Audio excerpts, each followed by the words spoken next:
মার্কিন নাগরিক অবৈধভাবে, আমি অবৈধভাবেই বলবো, কিভাবে ভোট কেন্দ্রে যায় সেই প্রশ্নগুলোও কিন্তু আমি রাখবো। আপনাদের চোখ ছিল না? নির্বাচন শেষ হয়ে গেল, আপত্তি তুলতে হবে কেন?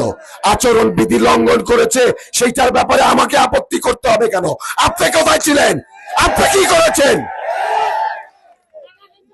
হ্যাঁ,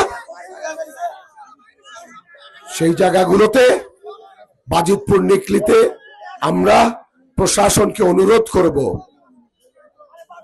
আস্তে ভাই আস্তে ভাই, একটু আগামীতে বিএনপি সরকার গঠন করতে যাচ্ছে এবং এই বিএনপি যারা নেতা কর্মী আছে তাদের প্রতি কোনরূপ অন্যায় আচরণ যেন না হয়, সেই ব্যাপারে আপনারা খেয়াল রাখবেন।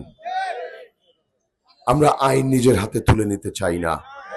বাংলাদেশের জনগণের জানমালের নিরাপত্তা রক্ষার দায়িত্ব আপনাদের, এবং আপনারা সেই ভূমিকাটা যেন যথাযথভাবে পালন করেন, সেটি আমরা প্রত্যাশা করব।